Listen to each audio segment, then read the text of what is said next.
work, and we wanted to do, you know, were both big reasons why we wanted to do this picture, was to work with each other too. The RMS Titanic sank over a century ago, but James Cameron's 1997 rendition continues to captivate audiences worldwide. Beyond the sweeping romance of Jack and Rose lies a treasure pile of fascinating behind-the-scenes secrets that even you might not know. From the budget that nearly sank the production to the food poisoning incident that seemed too strange to be true, Titanic bore mysteries as deep as the ocean itself. Sit tight while we share 20 weird facts you probably never knew about the film that broke the box office. Number 1. Matthew McConaughey was almost Jack. Titanic? The audition went really well. Really? Well enough for when I left, I was being... When people think of the Titanic, they almost immediately picture Leonardo DiCaprio as Jack Dawson. His youthful charm and undeniable chemistry with Kate Winslet's Rose became the stepping stone to the movie's massive success. However, it is fascinating that Matthew McConaughey was seriously considered for the role and even auditioned for it. In the mid-1990s, McConaughey was an emerging star. He was known for his charismatic presence in films like A Time to Kill. His audition for Jack impressed the casting directors and producers. Kate Winslet later admitted in interviews that she had auditioned alongside McConaughey and even favored him for the part. She thought they had great chemistry and was excited about the possibility of him being cast as her on-screen lover. Despite McConaughey's strong audition and Kate's support, director James Cameron had a particular vision for Jack Dawson. He wanted someone who could realistically pass for a penniless artist with a romantic soul. Cameron ultimately chose Leonardo DiCaprio. Leonardo's chemistry with Kate was electric, and their on-screen connection elevated Titanic to a cinematic love story. It's difficult to imagine another actor delivering Jack's lines. McConaughey's version of Jack might have resulted in a very different film. Number 2. James Cameron's Titanic replica. A venue, bringing in the international press and having it take place here, I think really resonated with them as well. When James Cameron set out to create Titanic, he faced a little problem. How do you authentically recreate the world's most famous ship disaster without access to the original vessel resting 2 miles beneath the Atlantic? He was forced to build a very close replica of the original ship. The massive replica was constructed at Fox Baja Studios in Mexico. It measured approximately 775 feet long, nearly matching the original Titanic's 882 feet. This careful reconstruction captured the ship's grandeur in detail. The replica even had multiple decks, lavishly appointed interiors, and functional elements like the grand staircase. Cameron's obsession with authenticity drove every aspect of the construction. The replica's exterior had the same 4 towering smokestacks, railings, and distinctive profile that made the original Titanic instantly recognizable. These interior spaces were recreated using historical blueprints, photographs, and survivor accounts. The first-class dining room, the palm court, and passenger cabins were all constructed to mirror their exact 1912 counterparts. The engineering challenges were a lot. The replica had to be visually accurate and structurally sound enough to support elaborate film equipment and large crews. The construction was significant because it allowed actors to genuinely inhabit the spaces their characters would have occupied, lending emotional weight to their performances. Kate Winslet and Leonardo DiCaprio could walk the same corridors, climb the same staircases, and experience the same relationships that actual Titanic passengers would have known. Number 3. Breaking the ice. I mean, you know, I love looking absolutely awful on camera, and the last couple of days I've been shooting on Titanic, and One of the most famously intimate scenes in cinematic history is the sketching scene in Titanic. To 21-year-old Kate, appearing nude in front of a co-star she had just met was supposed to be painfully awkward. Instead of letting that be the case, Kate broke the ice by flashing him a little smile when they first met. Kate's decision shows how tough it is for most actors. The sketching scene wasn't filmed later after the actors had time to build rapport. It was one of the first scenes to be shot. Her playful gesture helped dismantle any tension and likely contributed to the ease and natural intimacy that audiences still praise today. This hints at the kind of relationship Kate and Leonard would go on to form. They became close friends during filming, and their bond lasted decades. The comfort and trust they developed helped make their on-screen romance one of the most convincing in film history. Ah, look what we have here, huh?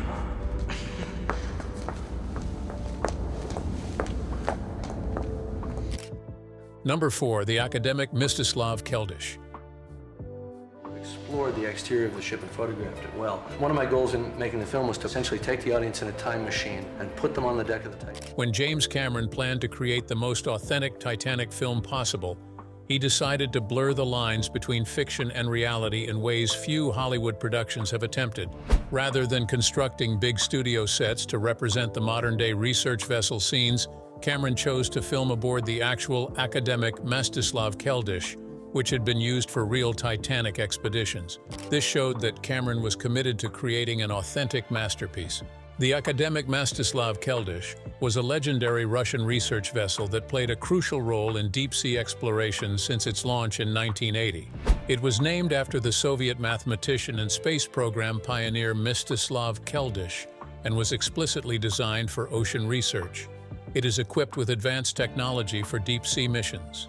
By filming aboard the real Keldysh, Cameron could replicate his vision on a studio soundstage. The decision also allowed Cameron to integrate real footage from Titanic expeditions with his fictional narrative. The opening sequences, which show the actual Titanic wreck on the ocean floor, were filmed during research dives, with Cameron going down to the wreck site multiple times. This real footage, combined with the setting of the Keldysh, created a documentary-like quality that also helped elevate the film's plot. Number 5. Recreating the Titanic sinking scene. The water's coming toward you. See what I mean? Here, but if we can get it all in one, then we're ahead of the game, because then we can work that one down here. One bone-chilling scene in Titanic is the ship's final moments, when the Titanic splits in two and begins its plunge to the ocean floor. This dramatic scene took 5 months to complete. For Cameron, it was either perfect or not done at all. He thrived on historical scenes of the film and tried to make them as personal as possible. The production team built a massive ship replica on a special set in Baja, Mexico, to bring the Titanic's sinking to life. This wasn't a miniature or CGI trick, far from it. Filmmakers constructed a near full-size section of the Titanic and mounted it on a gigantic hydraulic platform. The structure being referred to could be tilted up to 90 degrees. This helped the replica to be able to replicate the ship's slow rise into the air before it snapped. The design allowed actors and stunt performers to scramble and fall as the ship's angle became a fake danger scene. Number 6. A real heart-wrenching story.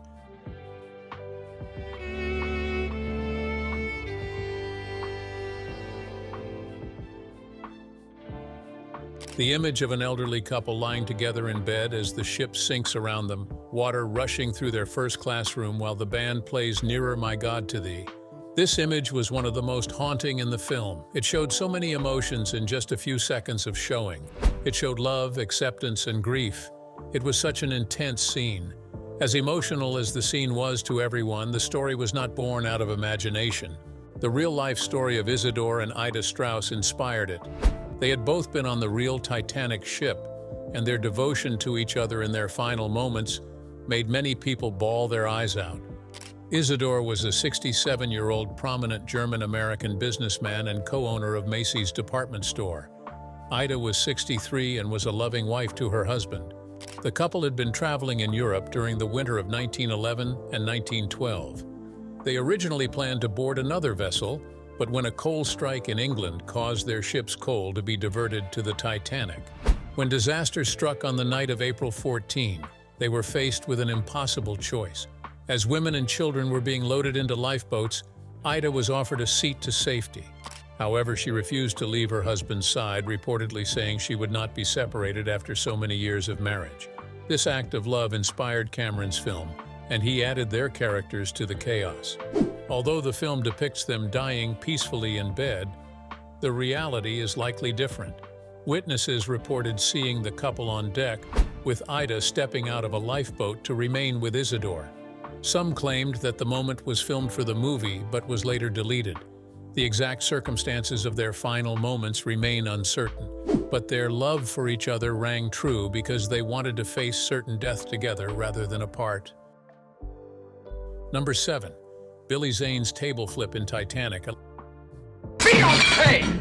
Yes, you are, and my wife in practice, if not yet by law, so you will honor me. Like in all great films, countless elements contribute to the film's emotional intensity and realism. One striking moment that showed raw emotion was during a breakfast scene between Cal Hockley, played by Billy Zane, Rose, and her mother Ruth. In a sudden burst of rage, Cal violently flipped a table, startling both women. Many viewers don't realize this dramatic gesture wasn't in the script. It was entirely improvised. Billy Zane's portrayal of Cal, the arrogant and controlling fiancé of Rose, is a masterclass in villainy. Yet his performance narrowly avoided becoming a great joke, primarily because of the different emotional angles he brought to the role. The table flip is an example of this. Instead of relying solely on the script to express Cal's anger and frustration, Zane channeled that fury into a physical outburst. The shock on Kate's face wasn't acting, it was real. They had no idea he was going to do it. Their genuine reactions helped elevate the scene's tension. Number 8. DiCaprio's fan congregations. In the past. It's certainly not something I set out for. I mean, the two films that I've sort of done which have been sort of romantic. James Cameron thought he had outsmarted the Hollywood rumor mill. To keep his Titanic project under wraps and prevent other studios from running a quick production of the movie, he decided to give the film a fake name to the film. No one knew he was shooting something else unless they were part of the crew. Yet despite these dramatic security measures, one force proved impossible to contain. Leonardo DiCaprio's fans seemed to have a cult-like movement. They figured out the location where he was shooting the film. How? We are wondering the same thing. The spectacle at Fox Baja Studios in Mexico every morning became proof of dedicated fandom in a period when the internet did not exist, and any love he received from fans was pure because of his acting. His fans relied solely on word of mouth, entertainment magazines, and a determination to locate their star and show support. Their persistence could not sit on the same table as today's fandoms. What made this fan congregation fascinating was its timing.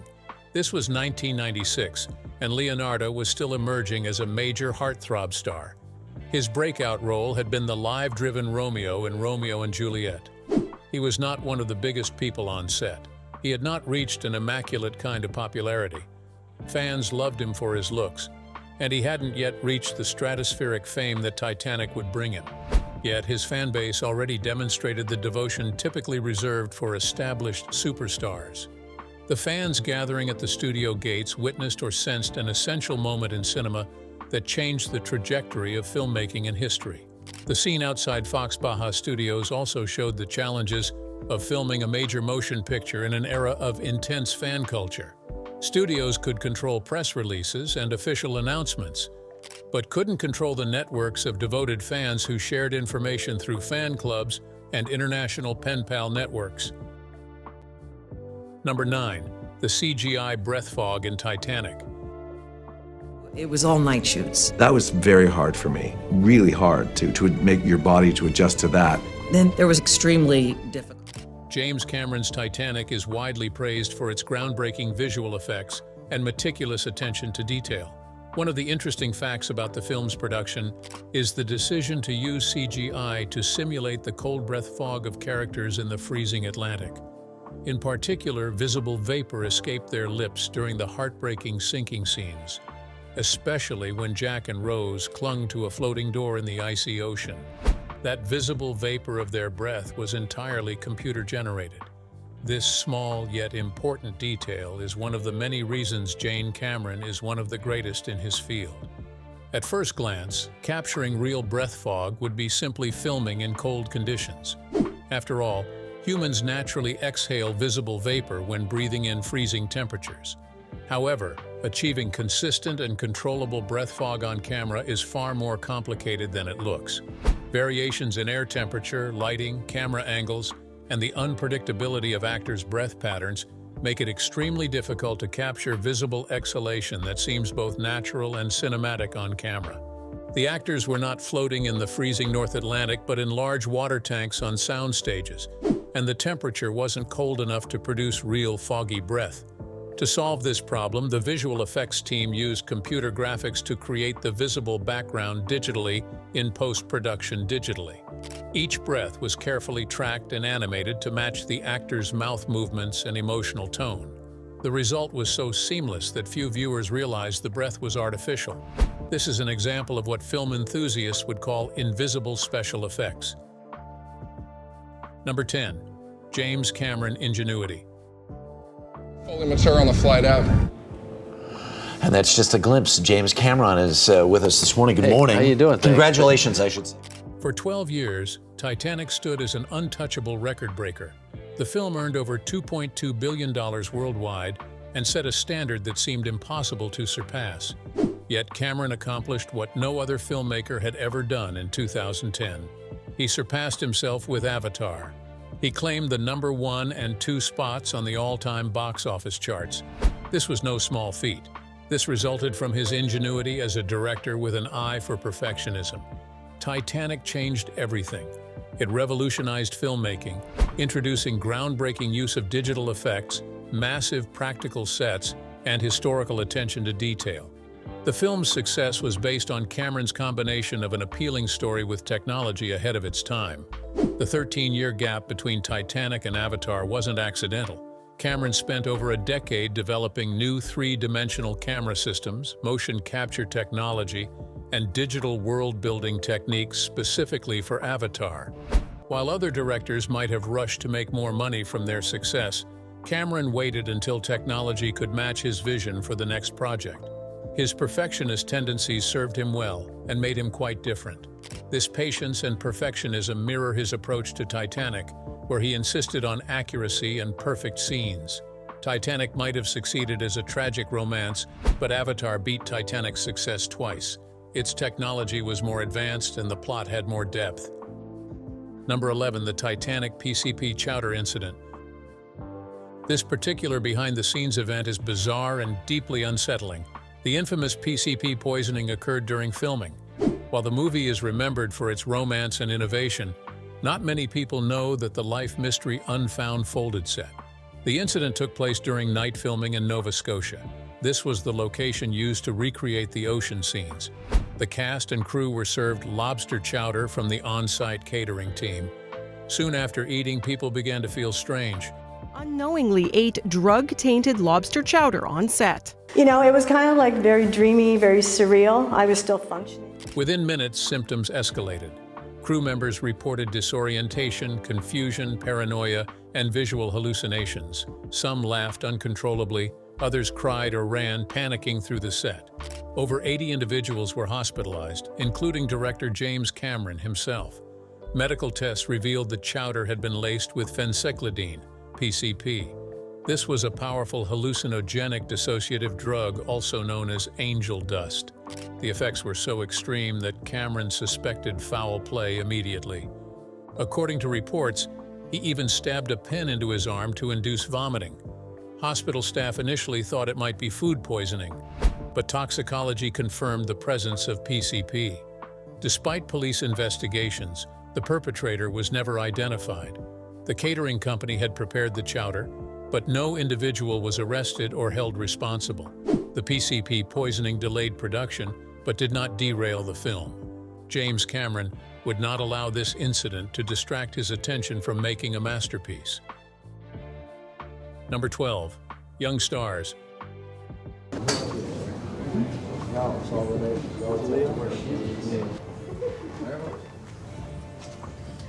When James Cameron cast Leonardo DiCaprio and Kate Winslet as the leads in Titanic, he was taking a risk with two actors barely out of their teens. Leonardo was just 21, and Kate was only 20 when filming began in 1995. This made them among the youngest performers to carry a production of such grand proportions. This casting decision is one of the best choices in cinema history. They both embodied their roles. There was an authentic vulnerability and raw emotion about their performances that older actors might have struggled to capture. Their ages perfectly matched the innocence and passion of Jack and Rose. They were two young souls on a ship, but in two different worlds, finding love against impossible odds. The intense chemistry between them might be highly credited to the fact that they were experiencing many of the emotions their characters felt for the first time. The famous "I'm flying" and steamy car scenes worked well with their youthful energy. These moments felt real and reckless. As cliché as it sounds, they were made for their characters. No one could imagine either character as anyone else. From a marketing perspective, casting such young leads was a significant change from the norm. Hollywood had traditionally relied on established stars to anchor big-budget productions. Cameron was gambling on their youth, and it paid off greatly. Leonardo and Kate became global sensations overnight, their faces plastered on magazine covers worldwide. Carrying a $200 million production at a young age was a chore. Both actors have spoken about the challenges of filming in harsh conditions, including freezing water tanks and demanding physical scenes. Number 13. Bad breath on the big screen. One of the many reasons the film was so popular was the intimate scenes between Jack and Rose. The unforgettable kiss scene, the steamy car sequence, and the nude sketch moment are often cited as some of the most romantic in film history. Yet behind the scenes, not everything was quite so dreamy. According to various reports from the set, Kate Winslet frequently had to deal with Leo's bad breath during their many intimate scenes. Known for his playful and sometimes mischievous nature, Leonardo enjoyed snacking on foods like garlic and tuna. That was not the right food choice when a kiss was planned to happen minutes later. Kate did not care about his mischief and called him to order as any professional would. She mentioned in interviews that Leo's breath was occasionally difficult to ignore during filming. To combat this issue, the crew kept Tic Tacs and mints on hand to ensure that both actors were always ready to lock lips. For all the slow-motion camera movements, orchestral scores, and perfect shots, two actors still spend hours in close quarters, often repeating the same scene dozens of times under hot lights and intense pressure. While the film was busy breaking box office records, it was also just a workplace, one where Tic Tacs kept the romance alive. Number 14. James Cameron's hidden hand in Titanic.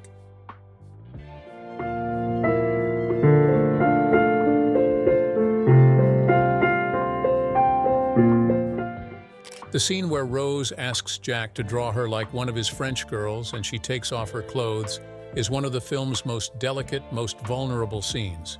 Both characters are made to settle into this new level of openness, and Jack processes these emotions into his art. Yet behind this romantic gesture lies one shocking secret. The hand gracefully guiding the charcoal across the paper doesn't belong to Leonardo DiCaprio, but to the film's director, James Cameron himself. Unbelievable, right? This reveals why Cameron pays so much attention to detail. An artist's eye sees all things. The drawing scene did not need an amateur. It required a seasoned artist who could make confident, delicate strokes on paper. Rather than relying on Leo's non-existent drawing skills, he took one for the team. Before conquering Hollywood, Cameron had worked as a truck driver and janitor while growing his artistic talents, including drawing and painting. The choice to draw Rose demonstrated Cameron's collaborative approach to filmmaking. He was not above stepping in to handle the situation. The scene needed to convey Jack's artistic sensitivity, and Cameron had no problems conveying it. Number 15. Colored water techniques in Titanic's sinking scenes. It was building all the stuff to shoot and light the set that was adding a layer to it that we hadn't really anticipated, that all the normal Hollywood lighting. Among the many cinematic tricks used to bring the infamous ship's sinking to life, one of the more unusual and lesser-known techniques involved manipulating the water's appearance. Instead of relying solely on large-scale water tanks or deep pools, the filmmakers used lighting effects and colored water to create the illusion of a deep, cold ocean. During the film's sinking scenes, the production faced a logistical nightmare. Simulating a massive shipwreck with actors, props, and hundreds of gallons of water seemed impossible, but they had gotten that far already. While some scenes were filmed in enormous tanks, they couldn't always afford to make the water physically deep. Doing so repeatedly would have been dangerous to the cast and crew and expensive to maintain. To solve this, the crew relied on a visual trick. They altered the color and lighting of the water to make it look far deeper than it was. Using dyes and specially controlled lighting, filmmakers adjusted the hue and saturation of the water on camera. Cooler tones like deep blues, greens, and even some purples were used to copy the murky darkness of the North Atlantic. This worked perfectly on camera and also safely. Number 16. Perfect timing. Set that we had, it was a little sort of sawn off bit. We had to climb up a ladder to get to it. I remember it was sort of... Few coincidences like this happen in filmmaking. The scenes in the film were set to run for 2 hours and 40 minutes, the exact time it took the original RMS Titanic ship to sink into the depths of the North Atlantic. This alignment in timing felt like there was some supernatural connection between both events. Whether this timing was intentional or coincidental remains debated among film scholars and fans. Cameron likely orchestrated this time coincidence, knowing how meticulous he can be. The director's dedication to recreating the Titanic experience extended far beyond surface-level aesthetics. He knew how well he wanted the film to come out. He conducted multiple deep-sea dives into the wreck and incorporated real underwater footage into the film's opening scenes. To be fair, the timing was most likely Cameron's handiwork. As audiences watched Jack and Rose's romance unfold, they unconsciously experienced the same passage of time that the actual passengers and crew endured during those final terrifying hours. The real-time element adds psychological weight to every scene. Number 17. Peeing in a jar. There was a moment where the stresses on the ship exceeded the strength of the material, and that's when it should. By now, you already know how obsessive and perfect Cameron comes off as. Nothing he does at this point should surprise you because Cameron allegedly encouraged his submersible team to urinate in jars rather than break from the mission to use the bathroom. The deep-sea dives were conducted in Russian submersibles called MRs. These machines descended over 12,000 feet to reach the Titanic's final resting place. These missions were costly, physically demanding, and extremely time-sensitive. Each descent took hours, and space inside the submersibles was limited. Given these constraints, even something as basic as using the bathroom could waste precious time or compromise the mission's success. Rather than risk delays or distractions, Cameron imposed what some called the jar rule. Crew members were expected to relieve themselves in jars if they felt pressed. It was a no-exit situation. One couldn't blame Cameron anyway. The submersibles had limited energy supplies and short windows to capture usable footage. Number 18. James Cameron's Titanic outspent the real ship.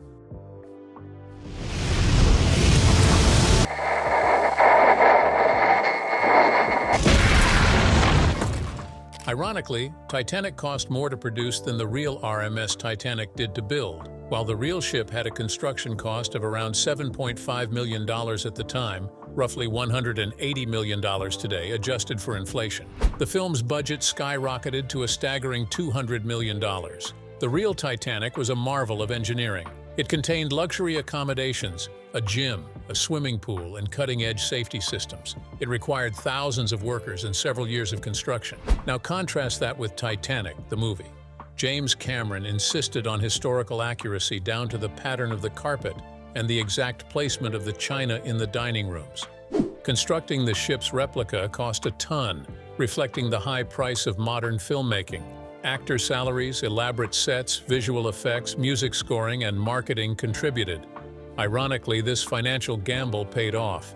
Titanic became the first film to cross the $1 billion mark at the global box office and later surpassed $2 billion in re-releases. Number 19. The improvised king of the world. Hey, I'm the king of the world!